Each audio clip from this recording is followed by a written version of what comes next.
Será que o Next vai virar um framework back-end ou já tá virando um framework back-end? Não sei, mas é isso que a gente vai discutir hoje, porque eu quero te mostrar um pouquinho sobre para onde que o Next tá avançando. Mostrar também um projeto que eu tô criando utilizando o Next e codando todo o back-end dentro do Next. E tá ficando bem legal, já diga-se de passagem. E também mostrar um pouquinho dos avanços, de para onde que o Next tá caminhando, os últimos updates, e o que que mostra talvez e traz alguns indícios de que o Next vai começar a focar também em trazer uma estrutura completa, eu digo Next quando é Next mais Vercel, uma estrutura completa também pra gente desenvolver o back-end da nossa aplicação ali agregado junto ao código do front-end. Vamos olhar isso com calma e sem tomar muitos preconceitos, né? Vamos tentar entender o que disso faz sentido, o que não faz sentido, e também é legal que você tire suas próprias conclusões. Eu vou te mostrar aqui, como eu falei, um projeto. Então deixa eu diminuir aqui minha câmera e botar aqui pro lado.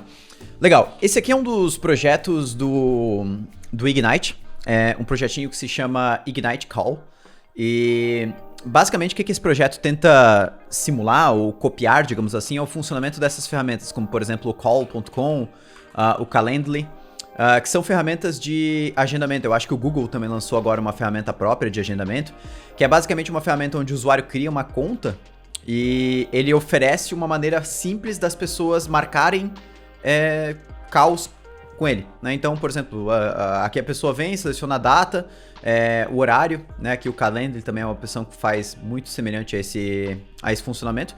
E aí essa ferramenta integra ali com o Google Calendar da pessoa, cria o evento, manda os invites automaticamente, e a gente criou isso do zero dentro desse projeto. Então é um projeto bem semelhante, a pessoa basicamente faz o cadastro aqui, diz qual que é o usuário que ela quer utilizar, conecta com o Google Agenda, Google Calendar, seleciona quais são os horários de disponibilidade que ela tem em cada dia da semana e ela coloca algumas informações de perfil. E aí depois ela vai ter um link único que ela vai compartilhar essa página que é um calendário dela. Então a pessoa vem aqui, vê quais são as datas que ela tem disponíveis, seleciona a data, seleciona o horário, e depois coloca qual que é o e-mail e observações e ele cria o invite automaticamente. Isso aqui já está tudo funcionando, é o próximo módulo que a gente vai liberar, inclusive dentro do Ignite. Mas por que eu estou mostrando isso, né? Porque isso aqui é uma ferramenta que a gente desenvolveu todo o back-end junto do próprio Next. E eu vou te mostrar como que isso está funcionando hoje. E eu quero que você tire suas conclusões de o que disso faz sentido e o que não faz sentido. Então aqui no próprio projeto, no README, eu criei uma breve documentação. Eu gosto de fazer isso no início dos projetos, que é criar uma documentação dos requisitos funcionais, que é basicamente quais são as funcionalidades da aplicação e possíveis regras de negócio que a gente tem ali dentro. Então, aqui eu fui anotando algumas coisas, mas o que eu quero te mostrar é o seguinte. Dentro do Next, você já deve saber, caso você já tenha visto o que o Next faz dentro do ecossistema do React, a gente tem dentro da pasta Pages hoje uma pasta chamada API. E tudo que a gente coloca aqui dentro, né, se transforma automaticamente numa rota back-end. Uma rota assim como a gente tem num Express da vida, num Fastify, em qualquer outra ferramenta back-end disponível aí no mercado. E no final das contas, isso aqui é funcional, principalmente em ambiente de desenvolvimento, porque o Next ele tá rodando junto com o servidor front-end, um servidor back-end, né, um servidor server-side em Node. Ou seja, o Next ele roda a nossa aplicação React através do Node. E o Node, por ser uma ferramenta que tem acesso ao JavaScript de forma server-side, ele consegue executar ações back-end, inclusive ações que dependem de informações sensíveis, conseguir fazer requisições autenticadas, usar secrets e por aí vai, porque são coisas que não ficam disponíveis ali no front-end em si. E aí aqui, você pode ver, por exemplo, que dentro da seção de users aqui, ou da seção de autenticação, eu tenho muitas rotas, muitas funcionalidades, que elas são funcionalidades back-end, mas elas foram construídas totalmente aqui dentro do código front-end. Inclusive o próprio Next aqui, inclusive o próprio código front-end, é ele que determina, por exemplo, aqui o esquema do banco de dados dentro, usando o Prisma, né? Então aqui eu tenho, por exemplo, todas as tabelas aqui que o Prisma chama de model, né? Então a parte de usuários, accounts, sessões, intervalos que a pessoa tem de disponibilidade ali durante a semana, os agendamentos, né? Então tudo tá escrito aqui dentro. E a gente pode ver que, por exemplo, alguma dessas rotas back-end aqui do do Next, elas são simplesmente como se fossem rotas do próprio Express, como a gente já está acostumado. Rotas que recebem requisição e devolvem uma resposta.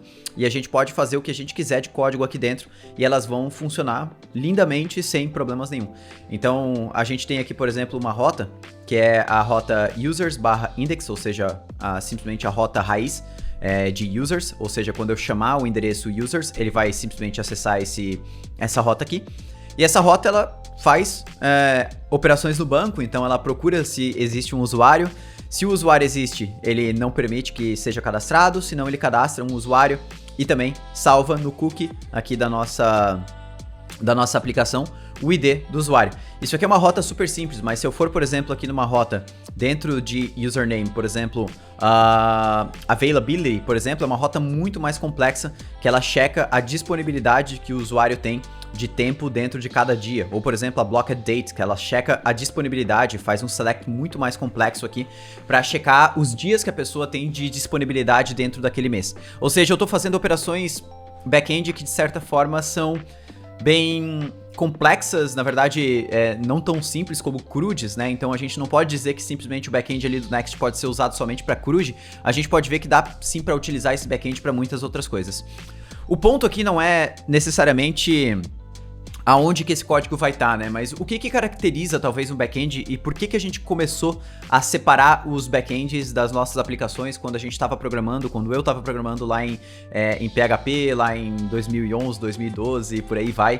E aí começou a vir o movimento de Angular, que a gente começou a ter esse movimento de SPA. Por que a gente começou a ter esse movimento de client-side rendering e tirar a renderização pelo lado do servidor, que é algo que está voltando agora e está gerando um bafafá gigante na comunidade, mas eu lembro muito que o grande ponto da gente estar tirando o back-end de dentro do nosso front-end, ou vice-versa, o front de dentro do nosso back, desconectando essas duas camadas, era porque lá nesses anos aí que eu citei, uma das coisas que acontecia é que a gente tinha pouquíssima flexibilidade dentro do front-end.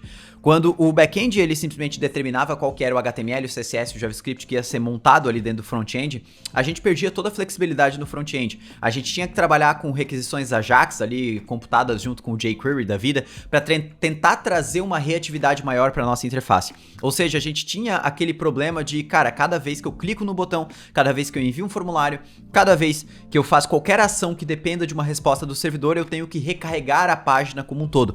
E isso foi por muito tempo a realidade de aplicações em PHP, em Ruby, em JavaScript com Node até um pouco menos. Eu acho que o Node acabou não pegando muito todo esse processo de usar Template Engine para renderizar o nosso front-end, mas teve também.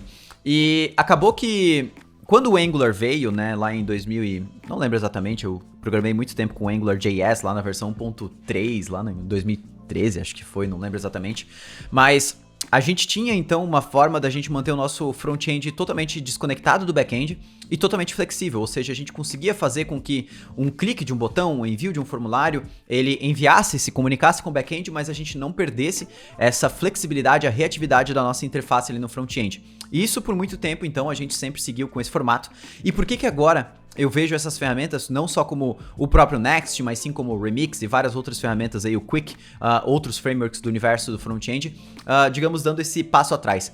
Porque a gente consegue com essas novas alterações que estão vindo e com esse novo modelo de Server Components e Streaming SSR, coisas que o Next implementou aí na última versão e que já foram implementadas por outros frameworks antes, como o próprio Fresh do Dino, o próprio Remix ali, a gente consegue ter flexibilidade no front-end, reatividade, ou seja, não perder esse funcionamento de client-side rendering, ou seja, as coisas elas simplesmente serem muito reativas e muito com uma usabilidade muito legal no front-end, mas a gente não perde, ou seja, a gente não perde isso mesmo tendo esse leve acoplamento junto com o back-end da nossa aplicação. Ou seja, com essas últimas novidades dentro do ecossistema do JavaScript em geral, a gente consegue ter a facilidade de criar código back-end próximo ao código front-end, sem perder a reatividade, a flexibilidade dessas interfaces. Isso é muito legal. Inclusive, dessa aplicação que eu estou te mostrando aqui, é algo que a gente tem isso, né? Então, é uma aplicação que ela funciona simplesmente da mesma forma que qualquer outra aplicação React funciona, só que a gente tem, então, o código back-end muito próximo ao código front-end. E aqui eu estou utilizando esse funcionamento de API Roots aqui do Next, mas existem outras várias funcionalidades, né? Inclusive, um dos pontos pra gente discutir aqui, que faz sentido a gente conversar um pouquinho sobre mais a fundo de back-end chegando ao próximo do front-end, é uma das ferramentas que eu acho que tá se aproximando de um cenário muito massa pra gente fazer essa conexão de front e back cada vez de uma maneira mais legal, que é o TRPC. O TRPC, caso você não conheça, se eu não me engano, o nome vem de Typed Remote Procedure Call, ou TypeScript Remote Procedure Call, eu não lembro exatamente o que é o T, mas ele vem de tipagem. Essa ferramenta aqui ela é muito legal porque ela oferece uma forma da gente manter a comunicação entre front-end e back-end tipada. Então, uma das grandes vantagens que a gente tem, por exemplo, quando a gente usa a GraphQL ou até o gRPC, que é o da Google, né? O Google Remote Procedure Call, lá não sei exatamente, mas é que todas as chamadas que acontecem entre os dois sistemas, seja front-end e back-end, ou seja, um back-end com outro back-end, é que todas as chamadas elas são tipadas. Ou seja, quando o front-end vai fazer uma chamada para o back-end, ele sabe exatamente quais rotas existem, quais parâmetros ele pode enviar e qual que é a resposta do back-end. Ou seja, não fica com aqueles N's dentro do código que o front-end acaba não sabendo exatamente qual que é o retorno que o back-end vai trazer. Então, se eu busco uma lista de usuários do back-end, o front-end já sabe exatamente quais campos existem dentro dessa lista de usuários, se essa lista pode estar nula, se ela não pode, ou seja, a gente precisa ser menos reativo e mais, a gente pode antecipar mais problemas que podem acontecer. Aqui ele até traz um exemplo, né? Então aqui pensa que aqui é o back-end e aqui é o front. Ele troca aqui, por exemplo, o nome, ó. Basicamente ele troca o nome do input que ele recebe para nome ao invés de message, e aqui começa a dar erro no front automaticamente. O TypeScript, como ele está integrado entre o back e o front, ele já começa a avisar, opa, alguma coisa mudou no back-end, o seu front ele precisa mudar também, porque antes um parâmetro que você enviava com tal nome, agora ele é outro. Então isso aqui é uma das ferramentas, por exemplo, que a gente ainda não usa dentro do Ignite aqui, porque é uma ferramenta que está atualizando constantemente. A API ela muda completamente a cada mês e meio, mas agora eles chegaram numa versão 10 que eu acho que chegaram numa API um pouco definitiva, talvez temos que esperar um pouco, e aí quem sabe a gente pode começar a utilizar, mas é uma das ferramentas que eu acho muito legal, porque é uma ferramenta que ela traz aquele ar de antigamente que a gente tinha, por exemplo, no próprio PHP. Eu digo PHP porque era o que eu programava, né? Trabalhei 7 anos com PHP, onde a gente fazia as chamadas, né? As queries para o banco, por exemplo, e a gente trabalhava com esses dados logo depois dentro do próprio HTML. Então a gente buscava alguma coisa do banco, trabalhava ali com repositório, alguma coisa assim, e já usava esses dados dentro do HTML. Por mais que naquela época a gente não tinha tipagem estática, que é algo que já existe hoje dentro do PHP, mesmo assim era muito mais rápido a gente simplesmente trabalhar com os dados, então era muito mais fácil a gente evitar esse switch, digamos, da cabeça de, cara, eu preciso codar todo o back-end, e aí agora eu vou documentar esse back-end, criando ali um Swagger, um Insomnia, alguma coisa assim, para daí ir para o front-end. Ou seja, a gente não precisa mais fazer esse switch. Outra coisa muito legal que rolou aí nos últimos tempos, né, foi a release do Next 13, onde eles mudaram a forma da gente fazer requisições de dentro do Next. Antes a gente tinha, caso você já tinha trabalhado com Next, caso você nem saiba o que é o Next, tem um vídeo completaço de Next aqui dentro do canal da Rocket City, então é só você procurar YouTube, Rocket City, procura aqui rapidinho aqui, ó, vídeos, Next. Tem essa live que eu fiz aqui, ó, desvendando o Next do zero. E lá você vai ver que o Next, por muito tempo, desde a sua primeira versão, a forma da gente fazer requisições neles, ela mudava drasticamente baseado no tipo de cache que a gente precisava daquela informação. Então, se era uma requisição que a gente precisava de um cache, digamos, definitivo, né? Ou se era uma requisição que a gente precisava executar ela via server-side, ou seja, para executar uma requisição que ela dependia de dados secretos, de dados sensíveis, ou uma requisição que a gente queria rodar no client-side, né? Que ela não dependia de rodar no servidor. Tudo isso mudava drasticamente.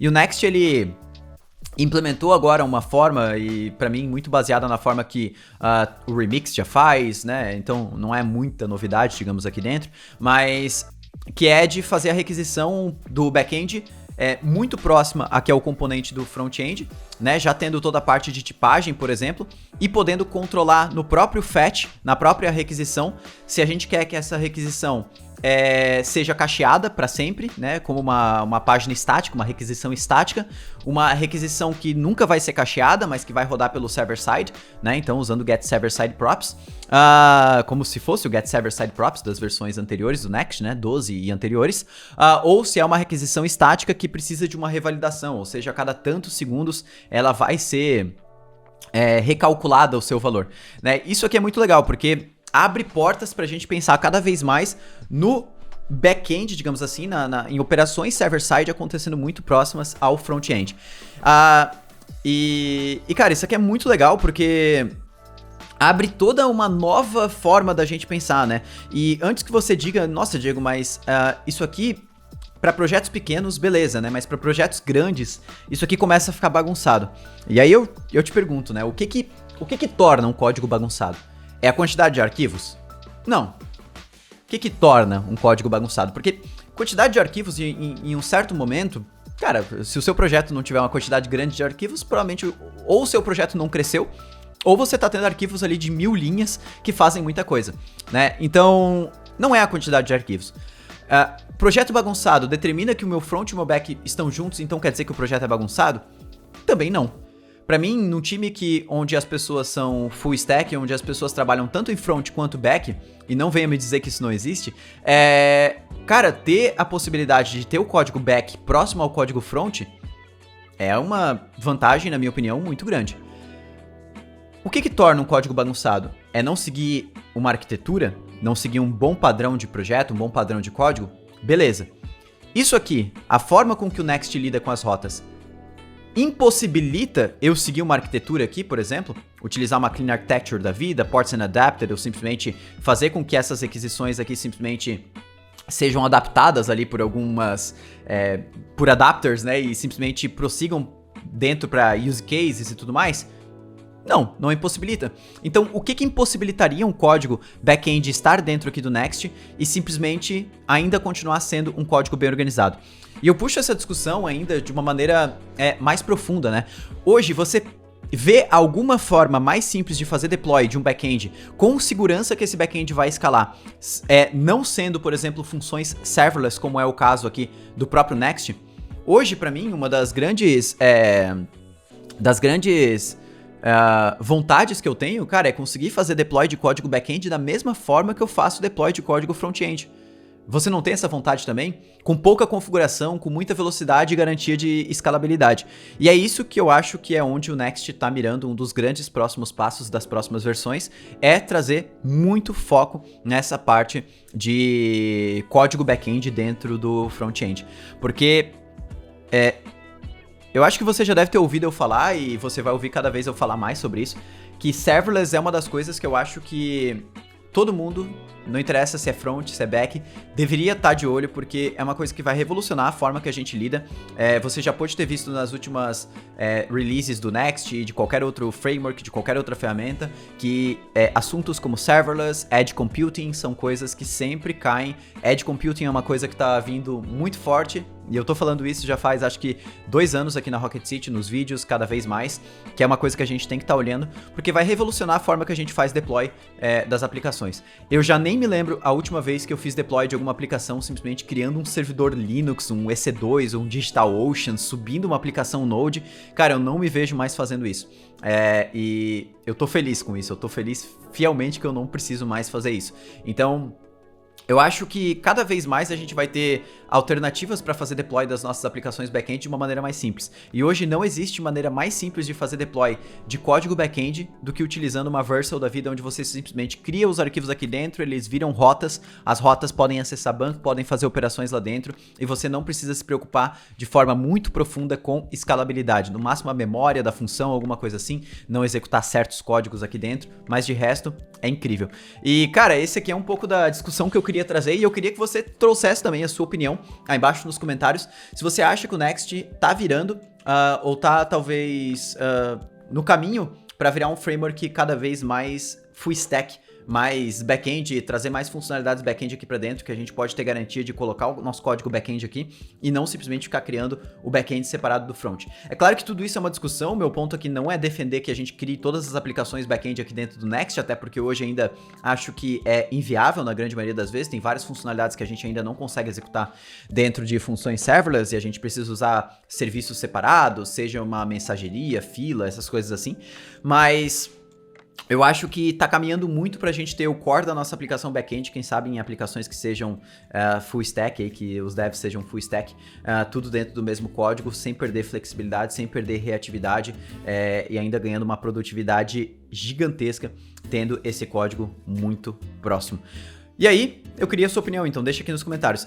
E lembrando que esse código aqui que eu tô mostrando pra vocês, do Ignite Call, é o próximo módulo que vai sair ali dentro do Ignite. Inclusive, te convido que, cara, o Ignite, ele tá com inscrições abertas.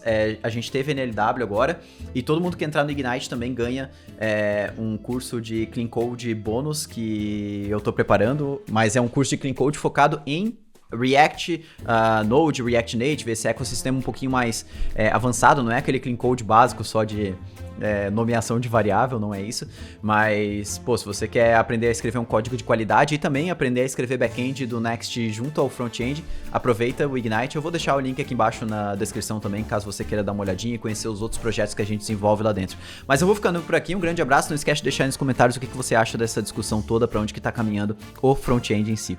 Valeu!